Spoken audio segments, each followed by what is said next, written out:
Jaya Shri Caitanya Jaya Nityananda Jaya Advaita Chandra Jaya Gaura Bhakta Vrinda Jaya Jaya Shri Chaitanya Jaya Nityananda Jaya Advaita Chandra Jaya Gaura Bhakta Vrinda Jaya Jaya Shri Chaitanya Jaya Nityananda Jaya Advaita Chandra Jaya Gaura Bhakta Vrinda. So we are reading from Caitanya Charitamrita, Adi Lila, Chapter 1, The Spiritual Masters, text number 50. Yatha Brahmane Bhagavan Swayam Upadeshyanu. Translation and purport by Srila Prabhupada. The Supreme Personality of Godhead, Swayam Bhagavan, taught Brahma and made him self-realized. Purport. The English maxim that God helps those who help themselves is also applicable in the transcendental realm.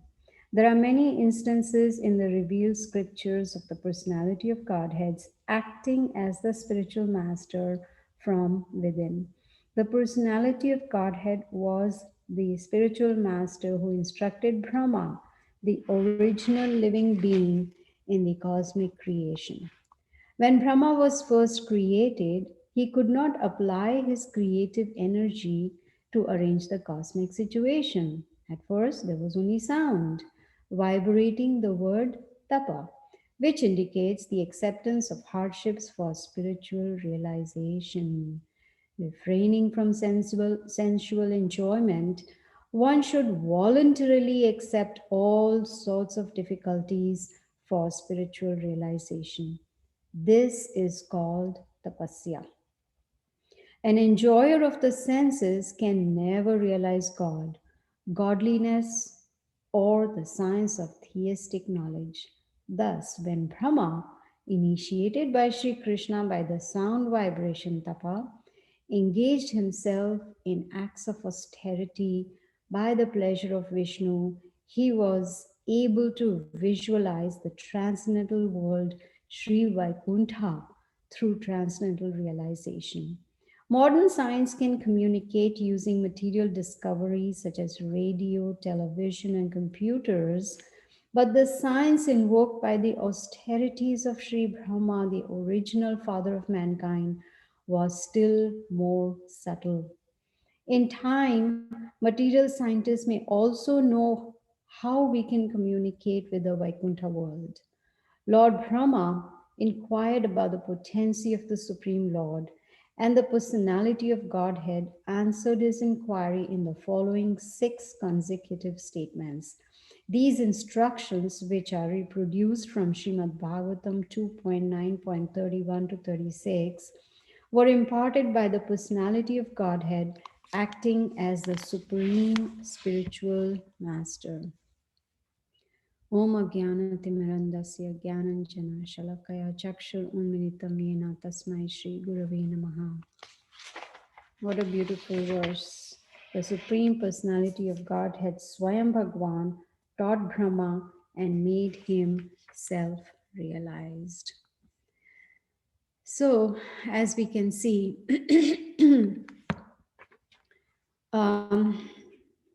here we are continuing to hear more about the spiritual masters.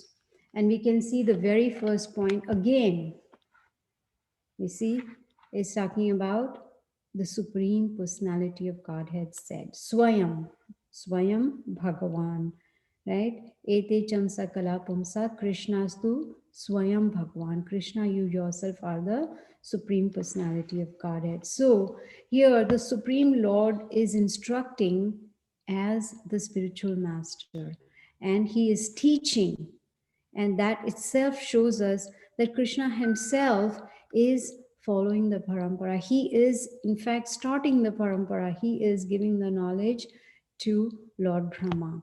And only, as Srila Prabhupada explains in the purport, that only when we hear like this in parampara, then only we can become self-realized. So we can understand, as this chapter is entitled The Spiritual Masters, that the importance of the spiritual master cannot be overemphasize. We must understand that it is very, very, very important. We need, just like Prabhupada says, God helps those who help themselves, right? We have heard this before. So, first we have to help ourselves, right? Krishna can only help us when he sees that we have the sincere desire to be Krishna conscious. If we have the sincere desire to progress spiritually, not that we stay on the same platform like a plateau and there is no progress at all. Hopefully, there is no going down, but at least we should leave that plateau and start progressing. So Krishna will only help when he sees that we are making that sincere effort. What does he tell us in Bhagavad Gita? Ye yatha mam prapadyante tam sthateva bhajami. He will reciprocate based on our efforts. You see, so laziness can never get us anywhere, it'll get us nowhere at all. That is the main excuse for any progress in spiritual life. Any progress, saying that I don't have time, or I'm very busy, or I have these response, all these are excuses. The main thing is laziness. So here, Krishna is giving the knowledge to Lord Brahma within his heart. And Krishna says he's within as Paramatma. Without, he's as the spiritual master. He's guiding us from within, like he guided Lord Brahma. What did he tell him? Brahma heard the word tapa. Tapa means austerity. And austerity is the integral part of devotional service that we must understand. Even, when we see, when we say, okay, morning program, right? Ideally, morning program starts at 4:30 in the morning, but we make adjustments. I don't get sleep, I sleep late, I cannot sleep early, so I cannot get up early, right? So we have to understand that austerity is an integral part of devotional service. We have to perform austerity. Unless we perform austerity, we cannot really progress. And here we can see that is a first instruction that was given by Lord Krishna to Lord Brahma. What? Tapa, austerity. Hardships are there in spiritual life and they will be there, right? We have to accept the fact that hardships will be there physically, mentally, financially, psychologically, you can name it, right? So, what we need to do is one of the austerities is to refrain from sense gratification, that I want to enjoy this, I want to enjoy that. Accept austerity voluntarily. That's what Prabhupada is mentioning in the purport, right? It should not be forced upon. Oh, come on, get up. It's time for. No, it should not be forced upon. It should come voluntarily. And Prabhupada always says that sense gratification and self realization, they do not go together. No, they are two different paths, right? So here we see that Brahma, he performed the austerity for many, many, many years, severe austerities. And he pleased Krishna with his austerities, and that is how he got the mercy. And when he got self realized, he inquired about Krishna's potencies, right? Prabhupada mentions the Srimad Bhagavatam verse in the purport, 2.9.31 to 36.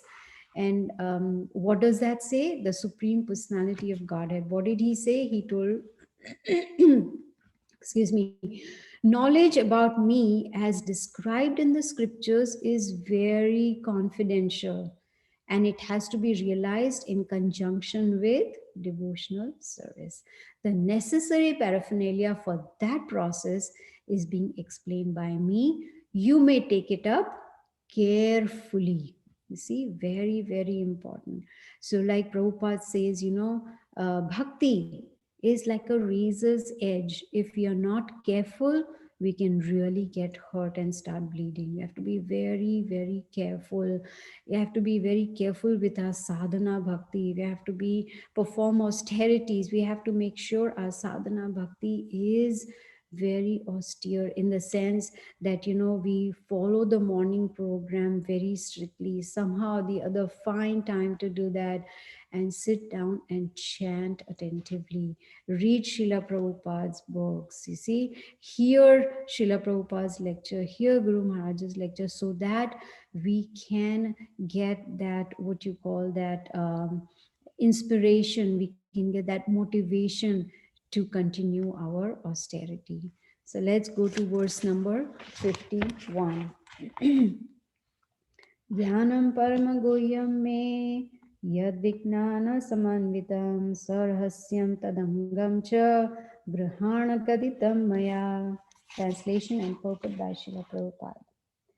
Please hear attentively what I shall speak to you, for transcendental knowledge about me is not only scientific but also full of mysteries.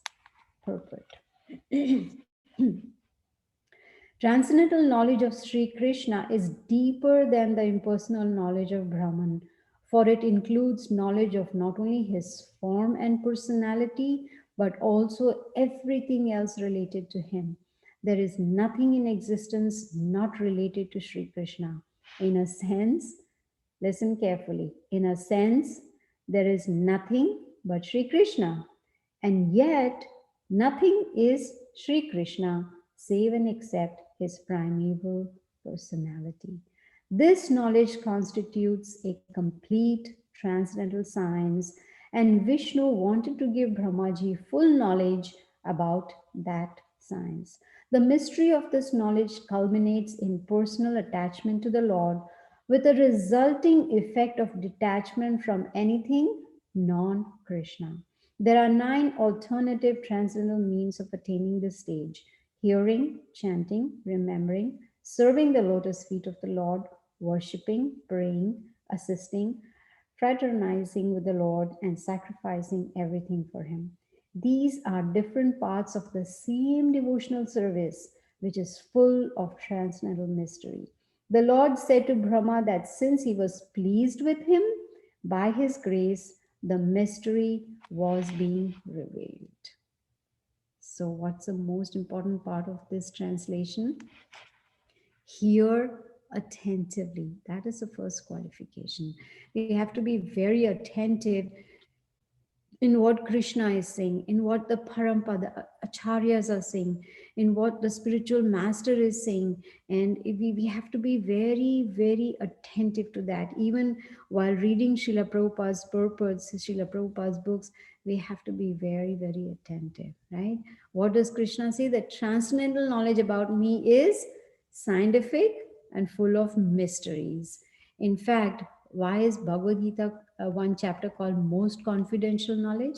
Because it is confidential. Yes, it's there in the book, open over there, pages in the pages, it's there.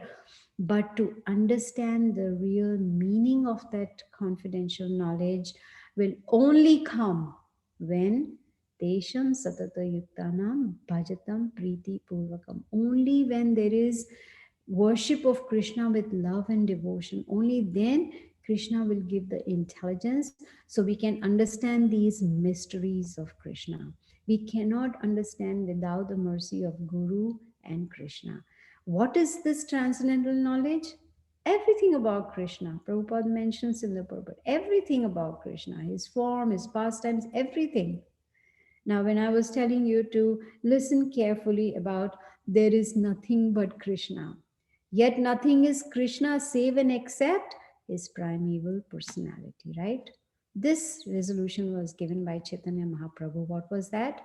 It is and it isn't. And what is that? Achintya abheda bheda tattva, right? Simultaneously one and different. Nothing is in existence but Krishna, right? All energies are moving by Krishna's control. He is controlling them, but he's not personally doing it, right? He's not personally present unless it is necessary. Like Prahlad Maharaj, when he was, wanting, he was in front of his father Hiranyakashipu, who was, claiming that, your God is not there. Where is your God? Is he in this pillar?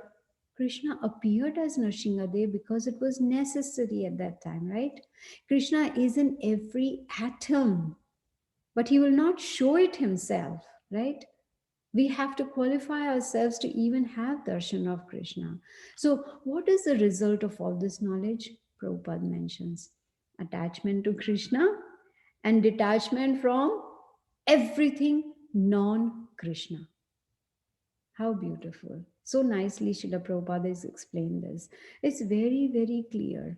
See, if we, I remember this story that Srila Bhaktisiddhanta Saraswati Thakur had related. There's a book of stories by Srila Bhaktisiddhanta Saraswati Thakur, and one of them is that there was this person, he was embracing a pillar, and he was like embracing and holding on there for a long time, and then he started feeling hungry, and then he said, oh, I'm hungry, I'm hungry, I'm hungry.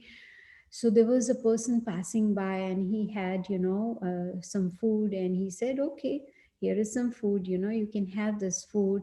And he said, no, how can I have, I'm embracing this pillar, I'm embracing, I cannot.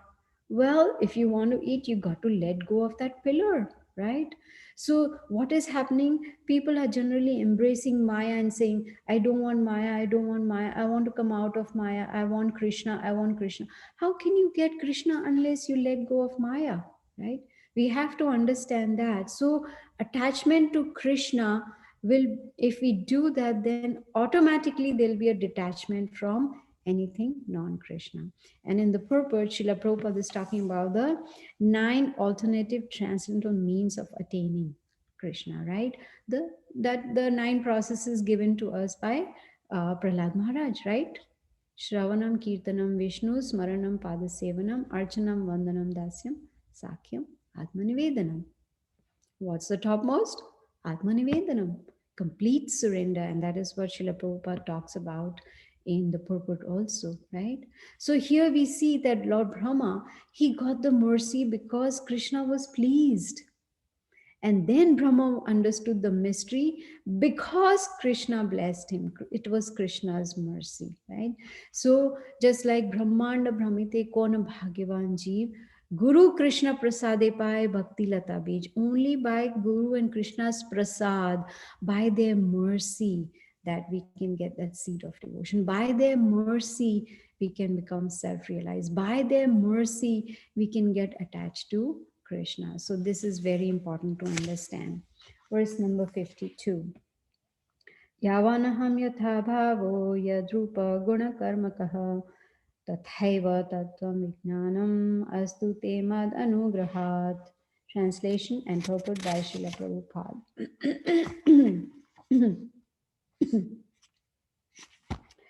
By my causeless mercy, be enlightened in truth about my personality, manifestations, qualities, and pastimes. Purport. The transcendental personal forms of the Lord are a mystery, and the symptoms of these forms, which are absolutely different from anything made of mundane elements, are also mysterious.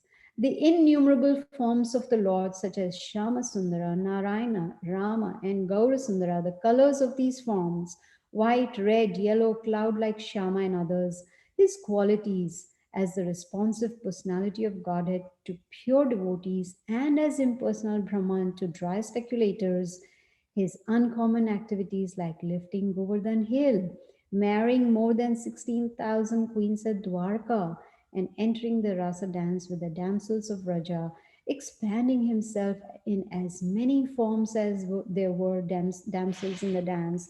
These and innumerable other uncommon acts and attributes are all mysteries, one aspect of which is presented in the scientific knowledge of the Bhagavad Gita, which is read and adored all over the world by all classes of scholars with as many interpretations as there are empiric philosophers. The truth of these mysteries was revealed to Brahma by the descending process without the help of the ascending one. The Lord's mercy descends to a devotee like Brahma and through Brahma to Narada, from Narada to Vyasa, from Vyasadev to Shukadev, and so on in a bona fide chain of disciplic succession. We cannot discover the mysteries of the Lord by our mundane endeavors. They are only revealed by His grace to the proper devotees. These mysteries are gradually disclosed to the various grades of devotees in proportion to the gradual development of their service attitude. In other words, impersonalists who depend upon the strength of their poor fund of knowledge and morbid speculative habits without submission and service in the forms of hearing, chanting, and the others mentioned above cannot penetrate to the mysterious region of transcendence where the supreme truth is a transcendental person free from all tinges of the material elements. Discovering the mystery of the Lord eliminates the impersonal feature realized by common spiritualists who are merely trying to enter the spiritual region from the mundane platform, right? See, again, we see that it is possible only by the mercy of the Supreme Lord. So we need, how did Brahma get enlightened? By the mercy of his spiritual master, Lord Krishna. So we need the help of Guru and Krishna for enlightenment. Srila Prabhupada has mentioned in his purport many times about impersonalism, right? Why? So that we can understand the difference between impersonalists and personalists, so that we can understand that the highest platform is the Bhagavan realization, right? Three phases: Brahman, Paramatma, Bhagavan. So Brahman is the impersonal realization, Paramatma is the super soul realization, but Bhagavan, the supreme personality of Godhead, is the highest platform of realization. So here personal form of the Lord is emphasized, right? Like they say, man is made in the image of God. So if man has a form, why wouldn't God have a form, right? Krishna is talking about my personality. In other words, he's saying, I am a person, I am a personality, right? So that's why, because he's a personality, he has manifestations, expansions, incarnations, right? In the purport, there's mention about the colors of these forms, right? White form in Satya Yuga, right? That was Lord Varahadev. He came, of course, Lord Varahadev came twice, depending on which millennium. In Swayambhuva Manu millennium, he came in white. In Treta Yuga, he came in the red color, right? Because that was Chakshusha Manu. So it depends on which millennium. Now we know in Dwapar Yuga, he came as blackish blue, Krishna in his own original form. And in Kali Yuga, according to the scriptures, yellow color, which is Lord Chaitanya Mahaprabhu Gauranga, right? Now, the Prabhupada mentions in the purport that the pure devotees understand Krishna as the supreme personality of Godhead. Whereas the impersonalists, they are only interested in Brahma Jyoti. And in fact, Prabhupada talks about them as, dry speculators. So meditating on the form, on the pastimes of the Supreme Lord helps one, right? And also in the purport, Prabhupada talks about uncommon activities of Krishna, like lifting the Govardhan Hill, marrying more than 16,000, marrying 16,000 queens in Dwarka, right? So many wives. All these are his transcendental activities. It's not easy to understand unless we have the mercy of the Supreme Lord. That is very, very important. Yes, we may open the Krishna book and read the pastimes, but to really understand the deep meaning of them, we need the mercy of Guru and Krishna. Now, how did Lord Brahma learn the truth? By hearing attentively in parampara from Krishna, who Brahma then passed it down to Narada, to Vyasa, right? So, like this, the knowledge has been passed down in strict disciplic succession. We already learned this in Bhagavad Gita. Evam parampara praptam Imam Rajarshi Vidu. Krishna says this is how we should receive the transcendental knowledge, the scientific knowledge, the spiritual knowledge. This is how we should receive it in strict disciplic succession. And guess what? All of us today listening to this transcendental knowledge, we are very, very fortunate. Why? Because we are connected in the parampara. We are getting the authentic knowledge which is unalloyed. There is no mixture at all. It is coming as it is from Lord Krishna. So it's very important that now that we have the fortune of being in the bona fide parampara, that we take advantage of it. It's very, very important to follow the instructions of the spiritual master. Only when the spiritual master is pleased, then he will help us in self-realization, right? What does the spiritual master look for in a disciple? He sees that, is there sincerity in this disciple? Is there a service attitude? Srila Prabhupada talks about service attitude, right? The guru sees, is the attitude submissive, right? Is there gratitude in the heart of the disciple? Like I was saying, we are very, very fortunate to be Krishna conscious. Just imagine what would we be doing right now if we did not have access to Srila Prabhupada's books, if a devotee had not approached us, if someone had not introduced us to Krishna consciousness. Just imagine, the thought itself is very scary. Let's go to verse number 53, the last one for today. Ahameva sameva grenanya yad sadasat param paschadaham yad etacha yo avishyashyata so asmi aham. Translation and purport by Srila Prabhupada. Prior to the cosmic creation, only I exist, and no phenomena exist, either gross, subtle, or primordial. After creation, only I exist in everything, and after annihilation, only I remain eternally. Purport. Aham means I. Therefore, the speaker who is saying Aham, I, must have his own personality. The Mayavadi philosophers interpret this with word Aham as referring to the impersonal Brahman. The Mayavadis are very proud of their grammatical knowledge, but any person who has actual knowledge of grammar can understand that Aham means I, and that I refers to a personality. Therefore, the personality of Godhead speaking to Brahma uses Aham while describing his own transcendental form. Aham has a specific meaning. It is not a vague term that can be whimsically interpreted. Aham, when spoken by Krishna, refers to the Supreme Personality of Godhead and nothing else. Before the creation and after its dissolution, only the Supreme Personality of Godhead and his associates exist. There is no existence of the material elements. This is confirmed in the Vedic literature. Vasudevo va idam agra asina brahmana cha shankaraha. The meaning of this mantra is that before creation there was no existence of Brahma or Shiva, for only Vishnu existed. Vishnu exists in his abode, the Vaikunthas. There are innumerable Vaikuntha planets in the spiritual sky, and on each of them Vishnu resides with his associates and his paraphernalia. It is also confirmed in the Bhagavad Gita that although the creation is periodically dissolved, there is another abode which is never dissolved. The word creation refers to the material creation because in the spiritual world, everything exists eternally and there is no creation or dissolution.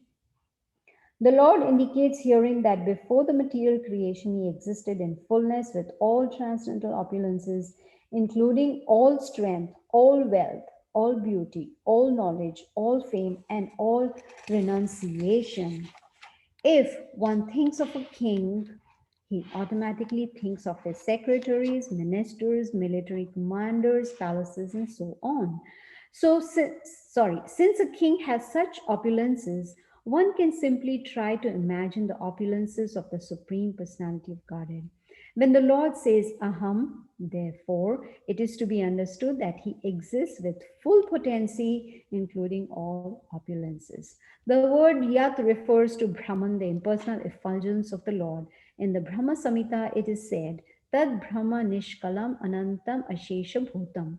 The Brahman effulgence expands unlimitedly, just as the sun is a localized planet with the sunshine expanding unlimitedly from that source.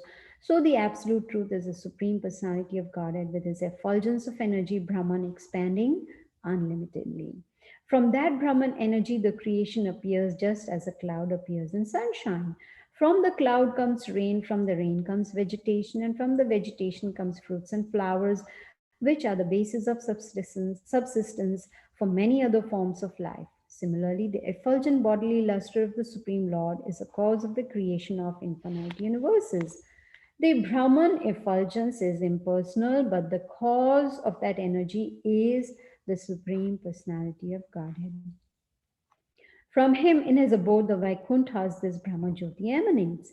He is never impersonal. Since impersonalists cannot understand the source of the Brahman energy, they mistakenly choose to think this impersonal Brahman the ultimate or absolute goal. But as stated in the Upanishads, one has to penetrate the impersonal effulgence to see the face of the Supreme Lord. If one desires to reach the source of the sunshine, he has to travel through the sunshine to reach the sun and then meet the predominating deity there.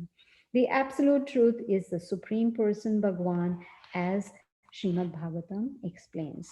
Sat means effect, Asat means cause, and Param refers to the ultimate truth, which is transcendental to cause and effect.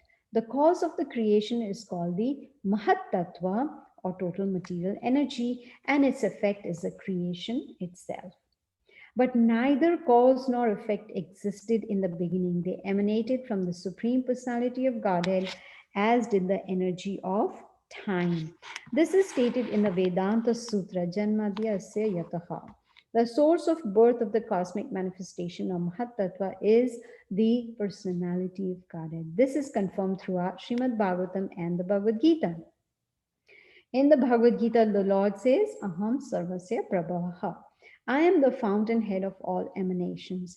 The material cosmos, being temporary, is sometimes manifest and sometimes unmanifest, but its energy emanates from the Supreme Absolute Lord. Before the creation, there was neither cause nor effect, but the Supreme Personality of Godhead existed with his full opulence and energy. The words Paschat Aham indicate that the Lord exists after the dissolution of the cosmic manifestation.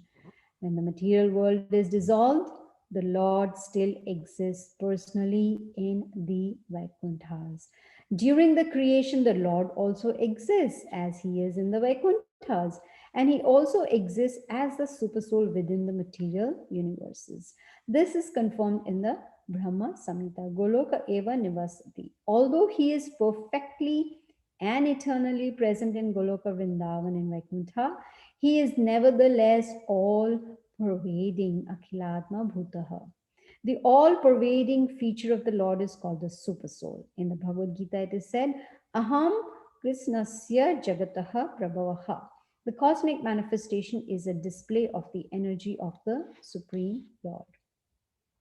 The material elements, earth, water, fire, air, ether, mind, intelligence, and false ego, display the inferior energy of the Lord, and the living entities are his superior energy.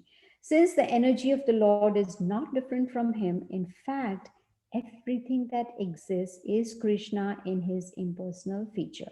Sunshine, sunlight, and heat are not different from the sun, and yet simultaneously, they are distinct energies of the sun. Similarly, the cosmic manifestation and the living entities are energies of the Lord, and they are considered to be simultaneously one with and different from him. The Lord therefore says, I am everything, because everything is his energy and is therefore non-different from him. Yo ava Shishyata so asmi aham indicates that the Lord is the balance that exists after the dissolution of the creation. The spiritual manifestation never vanishes. It belongs to the internal energy of the Supreme Lord and exists eternally. When the external manifestation is withdrawn, the spiritual activities in Goloka and the rest of the Vakunthas continue unrestricted by material time, which has no existence in the in the spiritual world. Therefore, in the Bhagavad Gita, it is said, Yad Gatvana Nivartante Tad Dhama Paramam Mama. The abode from which no one returns to this material world is the supreme abode of the Lord. So, what is the purpose of Srila Prabhupada giving us such a big purport to such a small translation? Just to bring home the point that Krishna exists. He says only I exist before creation, after creation, after annihilation, doesn't matter what happens. He says only I exist. What does that mean? That means he is the supreme personality of Godhead. Aham Sarvasya Prabhu. Everything emanates from him. He is the source. Like Lord Brahma also says, Ishvara Parama Krishna Satchidananda Vigraha, right? Where the talk is there about the personality. In the purport, Prabhupada explains, Aham. Aham means I. I means has his own personality, right? So the personality is speaking to Lord Brahma about what? About his transcendental form, like uh, Lord Brahma, after he became self-realized, he recited the Brahma Samhita, and the very first verse is Ishvara Paramakrishna Satchidananda Vigraha. He's talking about the form of the Supreme Lord, which is transcendental. So before creation, after annihilation, only Krishna and his associates exist. No material elements exist. Once annihilation, everything gone. Only the spiritual world exists. So that means, in purport Prabhupada mentions, that means before creation, there's no Lord Brahma, there's no Lord Shiva. Only Lord Vishnu exists in his abode Vaikuntha, many Vaikuntha planets in the spiritual sky, right? And Lord Vishnu resides in each Vaikuntha planet with his associates and paraphernalia, right?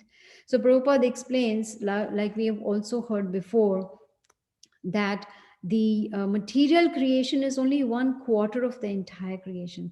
3/4 is the spiritual creation. So when we are talking about annihilation, it is only annihilation of the material creation.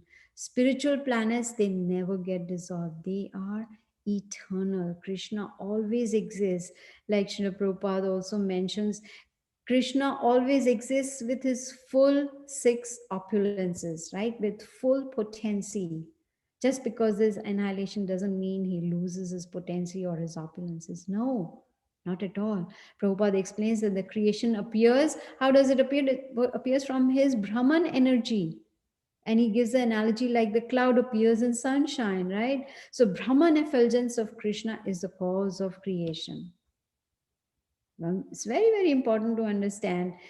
Sometimes children, they, of course, they are very innocent. They don't know. They ask, how was God created? From where did God come?